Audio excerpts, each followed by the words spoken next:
Hello दोस्तों, मेरे YouTube channel Hindi पाठशाला में आप सभी का स्वागत है।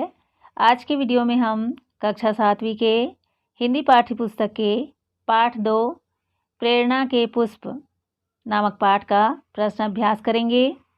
पूरा प्रश्नोत्तर जानने के लिए आप वीडियो को आखिर तक पूरा देखना और जो मेरे चैनल में नए हैं वे मेरे चैनल हिंदी पाठशाला को सब्सक्राइब भी कर देंगे। तो आइए दोस्तों, शुरू करते हैं।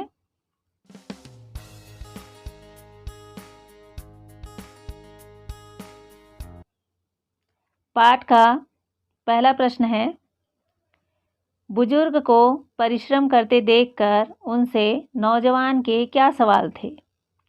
तो आपने इसके पूर्व वीडियो में पाठ को पढ़ा है।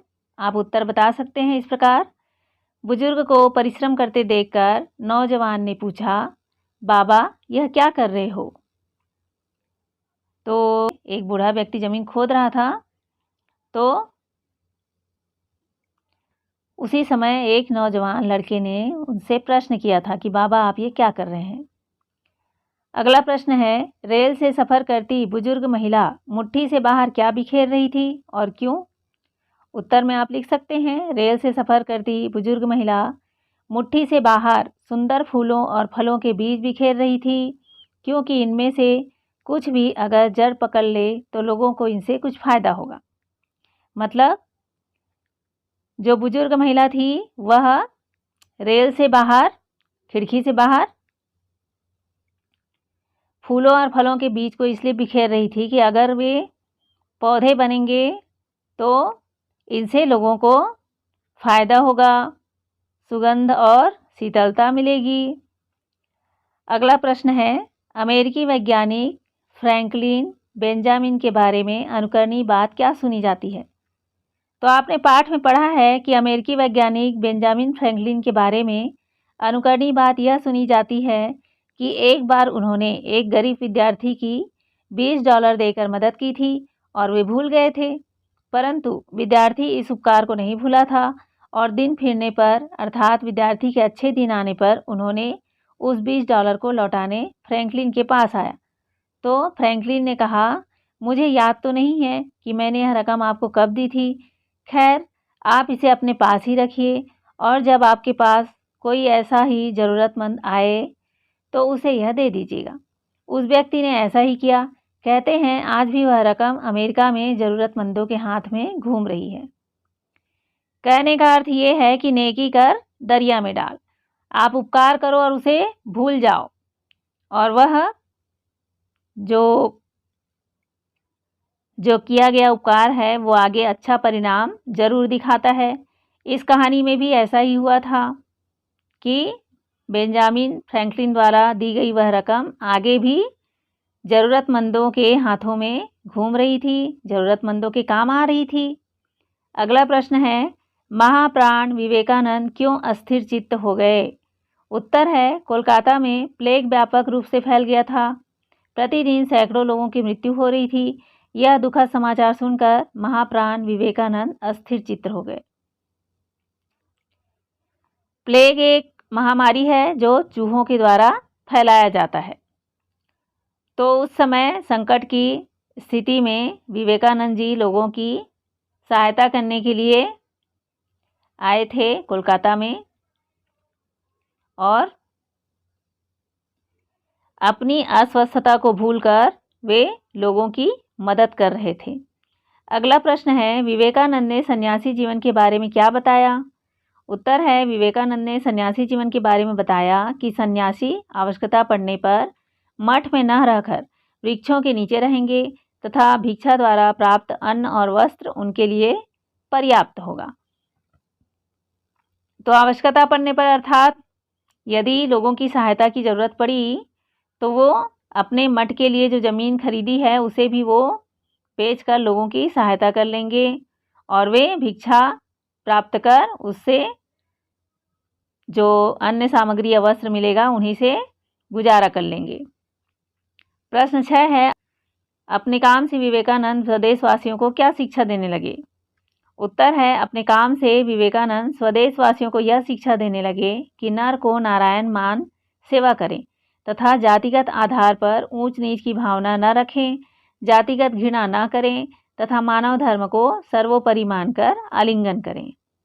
अगला प्रश्न है, प्लेग पीड़ितों की सहायता के लिए विवेकानंद ने क्या क्या किया? तो उत्तर में आप बता सकते हैं कि प्लेग पीड़ितों की सहायता के लिए स्वामी विवेकानंद जी ने एक बड़ी सी ज़मीन किराए पर ली और वहाँ पर कुटिया निर्माण की गई। जाति वर्ण विचार छोड़कर असहाय प्लेग के मरीजों को वहाँ पर लाकर कार्यकर्तागण सेवा कार्य में रत हुए। स्वामी जी भी स्वयं सेवा कार्य करने लगे। शहर की गंदगी साफ करने में, औषधियों का वितरण करने में सभी कार्यकर्तागण सच्चे मन से लग गए। यह स्वयं सब स्वामी जी के कारण हुआ। पाठ से आगे का प्रश्न है। प्रश्न पहला, आपके आसपास ऐसे लोग होंगे जो दूसरों की सेवा के लिए बार बार प्रयास करते हैं। ऐसे लोगों के बारे में पता करके लिखिए। तो आप बता सकते हैं, आप जहाँ रहते हैं वहाँ पे आसपास ऐसे लोग दिखाई देते होंगे जो दूसरों की मदद के लिए आगे आते हैं। हमारे आसपास ऐसे बहुत से लोग दिखते हैं जो दूसरों की सेवा के लिए हमेशा तत्पर रहते हैं। वे निस्वार्थ भाव से दूसरों के लिए अपना जीवन अर्पित करते हैं। बच्चे स्वयं पता करें ऐसे लोगों के बारे में। आपके गांव या मोहल्ले में यदि ऐसा कोई व्यक्ति है जो सामाजिक कार्य, स्वच्छता, बागवानी, अन्य कोई भी कार्य करते हैं दूसरों के लिए, तो उनके बारे में आप यहाँ पर लिख सकते हैं। प्रश्न 2 है, पाठ का शीर्षक प्रेरणा के पुष्प रखा गया है। इस पाठ को पढ़ने से आपको क्या अनुभूति हुई? 10 पंक्तियों में लिखने का प्रयास कीजिए।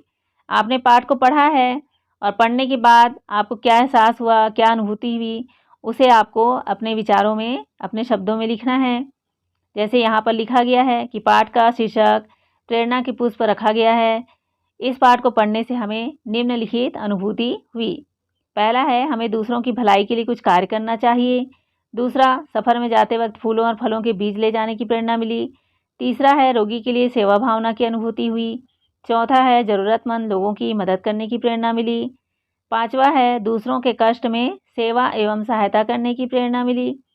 छठवां है, नर को नारायण मान अर्थात मानव धर्म सर्वोपरि की अनुभूति हुई। सातवां है, वृक्षारोपण करने की प्रेरणा मिली।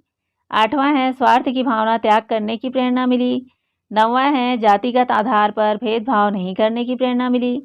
10वां है, नेकी कर दरिया में डाल की अनुकरणीय बातें बेंजामिन से मिली। इस प्रकार से आपको जो अनुभूति हुई है वे आप यहाँ पर लिख सकते हैं। प्रश्न 3 है, बुजुर्ग व्यक्ति अपनी आने वाली पीढ़ी के प्रति कितने संवेदनशील होते हैं? यह पाठ से पता चलता है। आपके आसपास के बुजुर्ग क्या चाहते हैं, इस पर उनसे बात कीजिए और बातचीत के अंश संक्षेप में लिखिए। आप अपने आसपास रहने वाले बुजुर्ग व्यक्ति से चर्चा कर उसके विचार यहाँ पर आप लिख सकते हैं। जैसे यहाँ लिखा है, हमारे आसपास के बुजुर्ग भी संवेदनशील हैं, वे प्रकृति प्रेमी हैं, पशु पक्षियों, गाय बैल आदि से स्नेह रखते हैं। वे यह भी सोचते हैं कि यदि आज हम कुछ पेड़ लगाएंगे तो हमारी आने वाली पीढ़ी को उसका लाभ मिलेगा। हमारे आसपास के बुजुर्ग यह चाहते हैं कि बच्चे उनके साथ कुछ पल व्यतीत करें। अगला प्रश्न है, किसी बुजुर्ग व्यक्ति के प्रति हम नई पीढ़ी के लोगों का क्या कर्तव्य होना चाहिए? मित्रों से इस विषय पर बातचीत कर अपने विचार रखिए।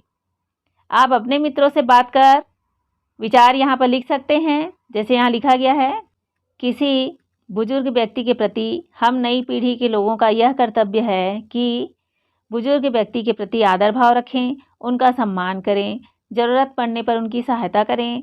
बुजुर्ग अनुभवों का भंडार होता है, उनकी सीख से बच्चों को ज्ञान प्राप्त होता है। उनके पास बैठकर कुछ समय बिताएं, उनके जीवन के अनुभव सुनें, उनकी बातों का आदर करें और उनसे नैतिक शिक्षा लें, अपने जीवन में अनुकरण करें। अगला प्रश्न है, पाठ में जाति सूचक शब्द का उल्लेख है। क्या आपको लगता है कि कहीं से भी ऐसे प्रयोग मानवीय समानता या किसी सभ्य समाज का बोध कराते हैं? आपस में विचार कर लिखिए। तो आपको उत्तर में लिखना है कि पाठ में जाति सूचक शब्द का प्रयोग मिलता है जो सभ्य समाज या मानवीय समानता का बोध नहीं कराते। मानव धर्म सर्वोपरि है। आज समाज सभ्य और शिक्षित होते हुए भी इस प्रकार का व्यवहार करे तो अशोभनीय है। व्यक्ति जन्म से नहीं कर्म से बड़ा होता है। जाति सूचक शब्दों से पूर्व प्रत्येक व्यक्ति को व्यक्ति मानना धर्म है और उनसे समानतापूर्वक व्यवहार करना चाहिए। अर्थात हमें समाज में जाति पाति का भेदभाव हमारे मन में नहीं रखना चाहिए, सबसे भाईचारे का संबंध रखना चाहिए और सद्व्यवहार करना चाहिए। आगे का प्रश्न है भाषा से। पहला है, पाठ में सहयात्री शब्द का अर्थ है साथ साथ यात्रा करने वाला। इस शब्द की रचना यात्री में सह शब्द को जोड़कर की गई है। इसी तरह से आप सह शब्द को जोड़कर कुछ अन्य शब्दों की रचना कीजिए। यहाँ पाठ में यात्री में सह शब्द जोड़कर सहयात्री शब्द बना है। इसी तरह आपको सह में कुछ नए शब्द जोड़कर शब्दों की रचना करनी है। जैसे यहाँ उत्तर में मैंने किया है, सहकर्मी, सहकारी, सहचर, सहपाठी, सहयोग। इस तरह से आप भी नए शब्द रच सकते हैं। प्रश्न 2 है, पाठ में सफ़ेद बाल, वृद्ध महिला, सुंदर फूल, गरीब विद्यार्थी, अनुकरणीय व्यक्ति, असहनीय दुख, असहाय मरीज आदि शब्द विशेषण और विशेष के उदाहरण। इनमें से विशेष और विशेषण को पहचान कर लिखिए और पाठ में प्रयुक्त हुए ऐसे ही शब्द प्रयोग खोजकर लिखिए। यहाँ पर आपको विशेषण और विशेष पहचान कर अलग करना है। इसके पूर्व के पाठ में भी मैंने बताया है विशेषण और विशेष के बारे में कि विशेषण किसे कहते हैं। जो संज्ञा या सर्वनाम की विशेषता बताता है या गुण बताता है उसे विशेषण कहा जाता है, और जिसकी विशेषता बताई जाती है उसे विशेष्य कहा जाता है। तो यहाँ पर जो शब्द दिए गए हैं, यहाँ पर सफ़ेद बाल, वृद्ध महिला, सुंदर फूल, गरीब विद्यार्थी, अनुकरणीय व्यक्ति, इसमें कौन सा विशेष है और कौन विशेषण है, इसे आपको छांट के अलग करना है, जैसे यहाँ पर किया हुआ है। यहाँ पर सफ़ेद विशेषण है जो बाल की विशेषता है, इसलिए बाल विशेष्य होगा और सफ़ेद उसका विशेषण हो गया। वृद्ध महिला में महिला विशेष्य है, महिला के बारे में बताया गया है कि वह वृद्ध है, इसलिए वृद्ध विशेषण है और महिला विशेष्य है। फूल विशेष्य है, सुंदर विशेषण है, फूल की विशेषता है कि वह सुंदर है। और व्यक्ति के बारे में बताया गया है कि वह अनुकरणीय व्यक्ति है, तो व्यक्ति यहाँ विशेष्य हो गया और अनुकरणीय विशेषण हो गया। विद्यार्थी विशेष्य हो गया, गरीब विशेषण हो गया, दुख विशेष्य है, असहनीय विशेषण हो गया। मरीज विशेष्य है और मरीज के बारे में बताया जा रहा है कि वह असहाय है, तो असहाय विशेषण हो गया। इस तरह से विशेषण और विशेष अलग करके छांट कर लिखना है। पाठ में प्रयुक्त कुछ अन्य शब्द हैं, जैसे कठोर नियम, नियम हो गया विशेष्य और कठोर विशेषण। कठिन श्रम, श्रम विशेष्य है और कठिन विशेषण है। आदमी बूढ़ा है, तो आदमी विशेष्य हो गया और विशेषण है बूढ़ा। तो इस प्रकार से आप पाठ में प्रयुक्त हुए शब्द खोज के लिख सकते हैं। अगला प्रश्न है, पाठ में इस तरह के प्रयोग आप देख सकते हैं जिनके बाल, उस बुजुर्ग, इस उम्र, इस उम्मीद, इस रास्ते, यह छोटी रकम।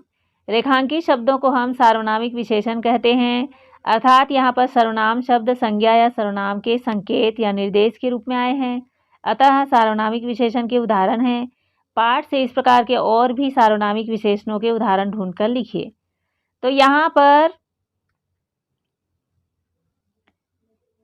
जिनके, उस, इस, यह, ये शब्द जो है वो सार्वनामिक विशेषण को बता रहे हैं।